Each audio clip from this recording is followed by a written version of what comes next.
देखिए, आज हम बात करेंगे कि गैस मॉलिक्यूल्स की एवरेज स्पीड क्या होती है, स्पीड क्या होती है। स्पीड वर्ड यूज़ किया गया है।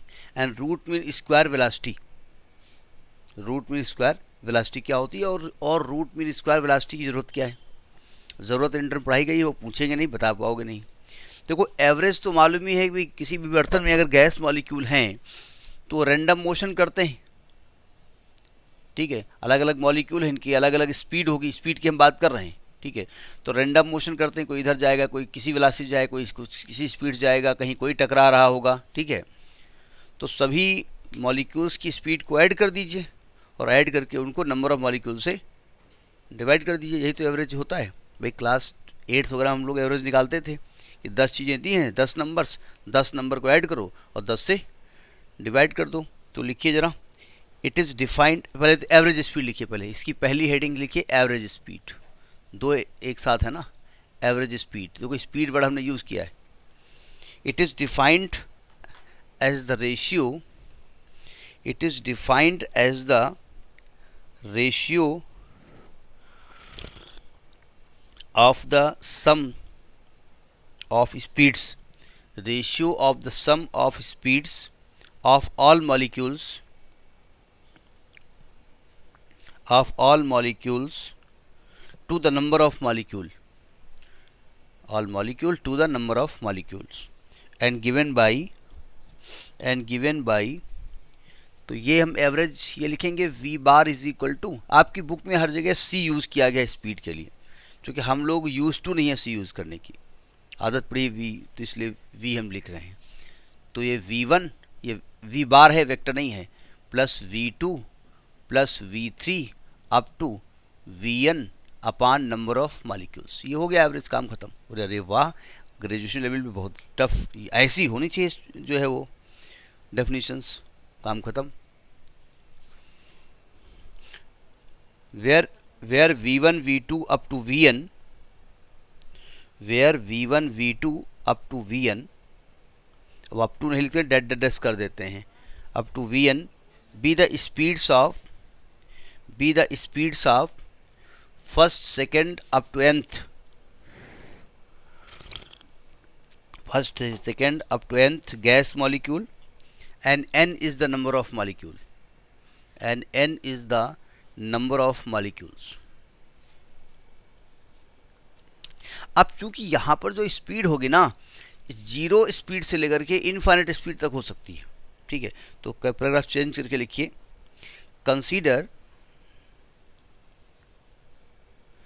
Consider gas having n number of molecules, gas having n number of molecules which have speeds from 0 to infinity, which have speeds from 0 to infinity, then इसको एक और फॉर्मूला होता है, v bar is equal to integral v dn, n के respect differentiate करते हैं 0 to infinity और 1 अपान n से डिवाइड कर देते हैं। देखिए, वैसे तो इसका बहुत एक लंबा डेरिवेशन है, इसकी वैल्यू निकाली गई मैक्सवेल के डिस्ट्रीब्यूशन लॉ से, क्योंकि आपको उसे मतलब नहीं है इसलिए वो नहीं बताया जा रहा। ठीक है, अब हम, अच्छा ये पूछा भी नहीं जाएगा, चिंता मत करो, तो ऐसे ही है इसलिए बता दिया गया। अब हम बात करेंगे इसकी दूसरी हेडिंग की, root mean square velocity. Speed नहीं वर्ड यूज़ कर रहा हूँ मैं, रूट सेकेंड इसकी हेडिंग है, रूट मीन स्क्वायर वेलोसिटी। क्या है कि क्यों इसकी ज़रूरत क्या पड़ी भाई? देखो ध्यान से, हम अभी बात एवरेज स्पीड की कर रहे थे। अगर हम ये मान लें कि भाई एक जैसे ये बर्तन है, ठीक है, इसमें गैस भरी हुई है, अब ये मोशन में है गैस मॉलिक्यूल, हमको कैसे मालूम? कहते हैं इसमें लीकेज कर देंगे और बदबू आएगी बड़ी तेज़ गैस की। देखो, ऐसा करोगे? देखो, अगर हम यहाँ गैस इस बर्तन का कोई क्रॉस सेक्शन ले लें और हम कहें इस क्रॉस सेक्शन से कुछ पता लगा, यहाँ पर 500 मॉलिक्यूल हैं, यहाँ 600 मॉलिक्यूल हैं, देखा इधर 10 बढ़ गए, इधर 10 आ गए, थोड़ी देर बाद देखा यहाँ भी 500, फिर यहाँ 600। हम एक प्रैक्टिकली मान लेते हैं, वो कुछ मॉलिक्यूल को मान लेते हैं, मोटे मोटे व्यक्ति हैं, मानना पड़ेगा ना। तो इतनी जल्दी ये कार्यक्रम हो रहा होगा कि आपको 500 के 500 यहाँ दिखेंगे, यहाँ 600 के 600 दिखेंगे, इतनी जल्दी वो इधर उधर आ जाएंगे। जैसे कई घर में चूहा दिखता है तो जब तक तुम देखो पता है उधर चला गया, इतनी स्पीड से भागता है, जितनी तो वो तो चूहा तो खैर गैस मालिक्यूल से तो धीमे ही चलता होगा। तो यहाँ क्या लग रहा है कि स्पीड नहीं है गैस में, ठीक है। जैसे कोई बहुत तेज पंखा चले, बहुत तेज पंखा चले तो वो लगता चल ही नहीं रहा है। एक उसमें आता है एक एडवर्टीजमेंट, एक पंखा 3 लगे एंड ब्लेड लगता है स्थिर ब्लेड है, तो कहते हैं इसकी स्पीड इतनी ज़्यादा है कि वो स्टेशनरी लग रही है, और जब कोई चीज़ उसके आगे लगा दी जाती है तो विद इन सेकेंड वो बहुत तेज़ी से वो काट देती है उसको। क्यों ऐसा हो रहा है? देखिए एक्चुअली हो रहा है कि इस बर्तन के अंदर कुछ मॉलिक्यूल जैसे इधर जा रहे हैं पॉजिटिव डायरेक्शन में, कुछ नेगेटिव डायरेक्शन में जा रहे हैं, कुछ इधर पॉजिटिव जा रहे हैं, कुछ इधर नेगेटिव जा रहे हैं, कुछ इधर पॉजिटिव जा रहे हैं, कुछ इसके अपोजिट नेगेटिव जा रहे हैं। तो जब इसकी हम वेलोसिटी निकालेंगे, वेलोसिटी डायरेक्शन की बात कर रहे हैं, तो पॉजिटिव नेगेटिव ऐड होके माइनस होके 0 हो जाएगा, तो एवरेज स्पीड क्या हो जाएगी? 0। तो यानी गैस मॉलिक्यूल की स्पीड ही नहीं है। तो इस समस्या से बचने के लिए हमने क्या किया, पहले जितनी वेलोसिटी थी उनका स्क्वायर किया। स्क्वायर करने से क्या हुआ, जो नेगेटिव वेलोसिटी है वो पॉजिटिव हो गई। इसके बाद हमने उनका मीन निकाला, तो जो 0 होने की कंडीशन थी वो ख़त्म हो गई, 0 होगा नहीं। अब चूंकि हमने स्क्वायर किया है, अपने घर की खेती तो है नहीं कि चाहे गेहूँ बो चाहे वहाँ पालक बो, तो अपनी दोस्ती स्क्वायर कर दिया। तो हमने बाद में रूट ले लिया, चूँकि हमने स्क्वायर किया था इसलिए रूट ले लिया। ये रूट मीन स्क्वायर वेलोसिटी का कॉन्सेप्ट है। ऐसा ही आपने concept root mean square value of the current पढ़ी थी आपने, जब अल्टरनेटिंग करंट पढ़ी थी तो वहाँ करंट में भी यही दिक्कत था, कुछ करंट ऊपर कुछ करंट नीचे, तो एवरेज करंट 0 होती थी। पता था करंट है ही नहीं, बोले 0 है और चिपक गए, मर गए। करंट 0 है और भाई साहब भी 0 हो गए। तो बोले नहीं करंट तो है, 2 मिनट में तो निपट गए। बोले नहीं करंट 0 है, देखो किताब में लिखा है एवरेज करंट 0। वो 0 इसलिए है कि नेगेटिव पॉजिटिव डायरेक्शन में है। तो उस समस्या से बचने के लिए हमने क्या किया, सभी करंट को स्क्वायर किया, तो नेगेटिव करंट पॉजिटिव हो गई। इसके बाद हमने एवरेज निकाला, चूँकि हमने पॉजिटिव किया स्क्वायर किया था इसलिए स्क्वायर रूट लगा दिया। तो लिखो कहानी, the speeds of individual molecules, the speeds of individual molecules of a gas, individual molecule of a gas vary over a wide range, vary है हाँ, ओवर अ वाइड रेंज मतलब उसकी स्पीड वेरी करती है। वेरी करने के 2 अर्थ में ले सकते हैं कि स्पीड घटती बढ़ती रहती है और डायरेक्शन भी चेंज होती रहती है। Over a wide range let V1 V2 up to Vn be the speeds of n molecules of a gas, be the speeds of n molecules of a gas, then the root mean square speed। अब speed इन्होंने लिखा है, चूंकि square कर दिया तो जो vector quantity है वो स्केलर हो गई, तो उससे कोई मतलब नहीं। वेलोसिटी लिखो चाहे स्पीड लिखो, the root mean square, speed लिखो या वेलोसिटी लिखो, वेलोसिटी लिखिए अच्छा लगेगा। Root mean square velocity of all the gas molecules is given by, root mean square velocity of all the gas molecules is given by, देखो इसको लिखते हैं VRMS, root mean square speed. अच्छा हिंदी और इंग्लिश में थोड़ा गड़बड़ होता है। अब आप इंग्लिश बोला कि आप कैसे हैं, तो होना क्या चाहिए, यू हाउ आर, नहीं होना क्या चाहिए आप। पहले आपने क्या कहा, आप यानी यू, कैसे यानी कि हाउ, हैं आर, यू हाउ आर। नहीं हिंदी तो यही कहती ना पहले, और इसमें उल्टा होता है। तो पता रूट में स्क्वायर स्पीड है, तो पहले हम स्पीड का स्क्वायर करेंगे, फिर मीन निकालेंगे, फिर रूट निकालेंगे। तो इसमें SMR होना चाहिए, लेकिन अब क्या बताया जाए। तो क्या करेंगे, जितनी भी स्पीड्स हैं उनका स्क्वायर कर दिया। V1 अच्छा पहले इसको लिखेंगे कैसे, हम V बार स्क्वायर करेंगे, मतलब स्क्वायर का एवरेज निकालेंगे और बाद में उसका क्या कर देंगे, अंडर रूट करेंगे। ये VRMS को इंडिकेट करने का तरीका है। तो इसमें मतलब क्या है, V1 square plus V2 square up to so on plus Vn square upon n under root.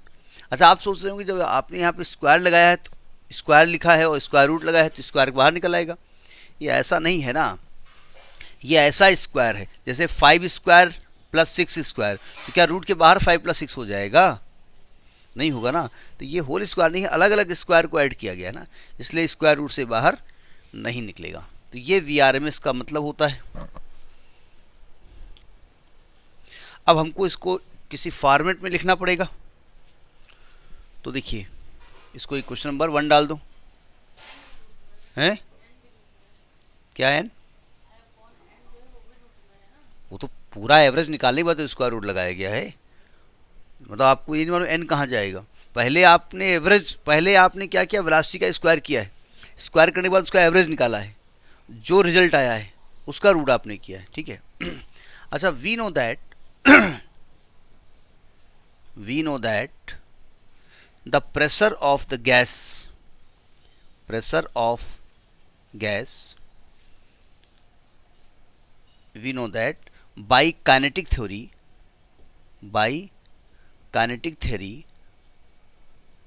the pressure of the gas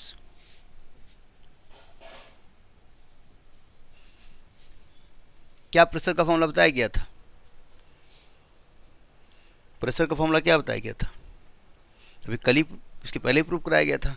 P is equal to 1/3 mn अपान capital V into V bar square. हम क्या करेंगे, we bar square निकालेंगे और यहाँ उठा कर रख देंगे, तो VRMS की वैल्यू प्रेशर के टर्म में आ जाएगी। देखो, equal to P is equal to 1/3, m था मास ऑफ 1 मॉलिक्यूल और n था नंबर ऑफ मॉलिक्यूल। तो mass of 1 molecule multiplied by number of molecule means total mass, molecular weight capital M upon V into V bar square. m upon V क्या होता है? मास अपान volume density होती है। तो P is equal to 1/3 rho into V bar square. यहाँ where करते रहना, where mn बराबर capital M, where rho is equal to m/v। मैंने आपने जो भी चीज़ अलग से लिखी उसको लिखना पड़ेगा, हम लिख नहीं रहे। तो यहाँ से, अच्छा, रो और P में थोड़ा अंतर है, ये ध्यान रखिए, वो भी रो की तरह दिख रहा है, रो की थोड़ा टांगे टेढ़ी कर देना। तो वी बार स्क्वायर की वैल्यू क्या आ जाएगी? 3P अपान रो।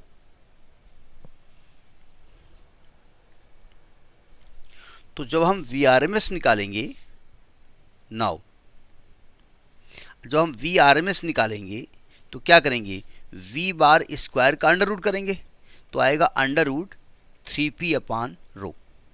तो ये VRMS की वैल्यू है, 3P अपान रो।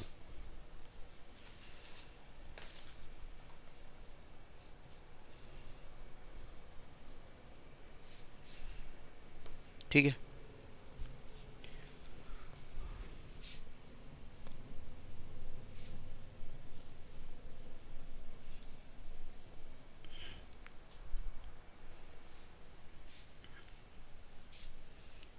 VRMS बराबर अंडर रूट 3P अपान रो। क्वेश्चन नंबर इसको 1 डाल दो। अब हम क्या करेंगे कि अलग अलग गैसेस की VRMS निकालते हैं। एग्ज़ाम में ये पूछा अगर जाएगा तो आपको P के बारे में बात करें न करें, लेकिन रो के बारे में बात जरूर करेंगे, ठीक है। तो देखिए, हैं भाई, क्या पूछा गया था? वैल्यू इसकी पूछी गई थी। हाँ, तो इसकी वैल्यू आ सकती है। तो हम यहाँ पर कुछ स्पेशल केस लेंगे, स्पेशल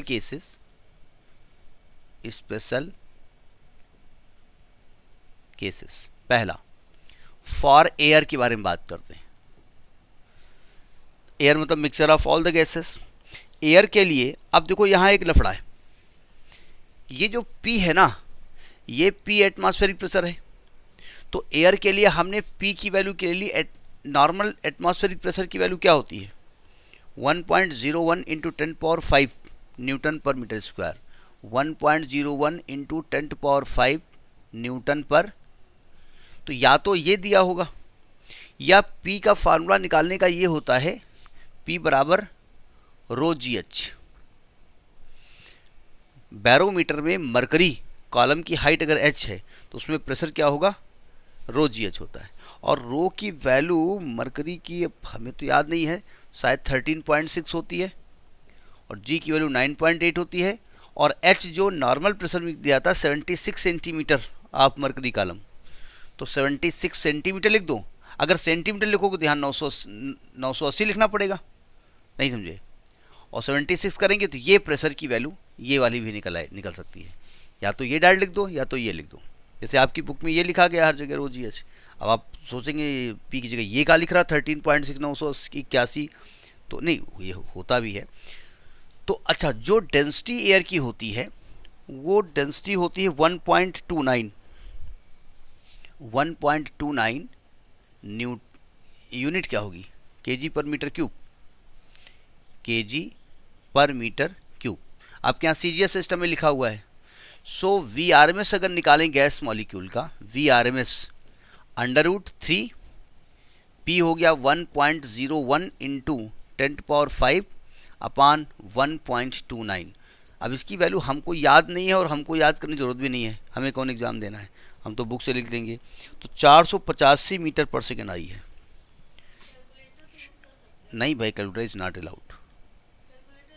नहीं, कैलकुलेटर अलाउ नहीं है। कैलकुलेटर केवल एक सेमेस्टर में होगा जिसमें न्यूमेरिकल एनालिसिस एक बुक है वो चल रही होगी, उसमें साइंटिफिक वैल्यू निकालनी पड़ती है।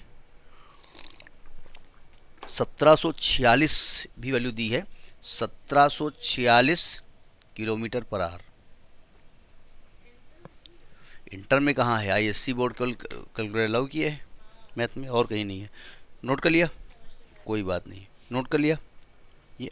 अब एक आध और गैस ले लो, हाइड्रोजन और ऑक्सीजन के बारे में बात की है। अब इन्होंने हर जगह सेंटीमीटर में लिखा है तो वही निकाले दे रहे हैं, इसमें क्या दिक्कत। एयर के लिए बात हो गई। अब जैसे हाइड्रोजन गैस के बारे में बात करेंगे, दूसरा केस लेंगे फॉर हाइड्रोजन, फॉर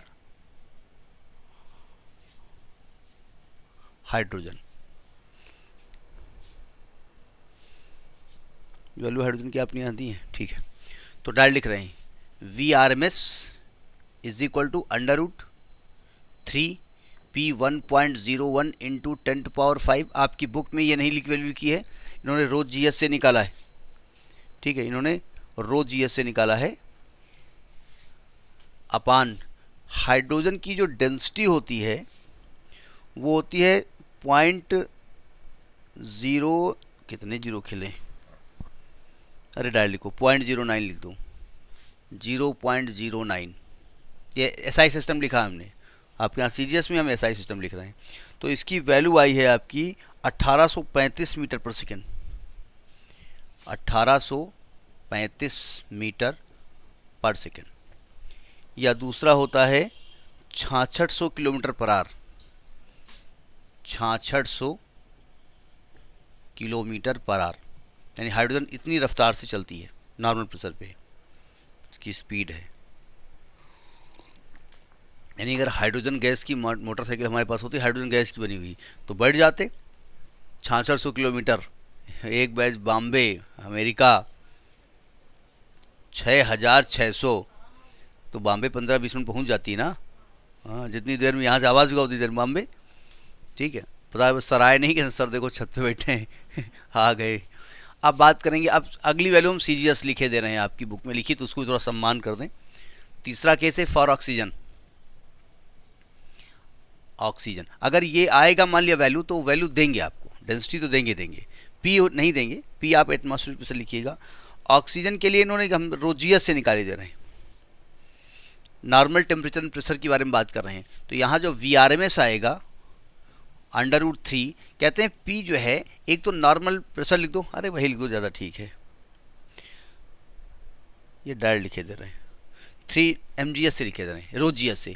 तो रो एच हो गया 76 और जी हो गया 981 या 980 लिखो, इंटू एच हो गया 76 और डेंसिटी जो मरकरी की होती है 13.6 होती है सीजीएस में, और अपान इसमें जो रो की वैल्यू है density of gas 16 into 0.000089, 16 into 0.000089, इसकी वैल्यू आई है 4.61 इंटू 10⁴, 4.61 इंटू 10⁴ सेंटीमीटर पर सेकेंड।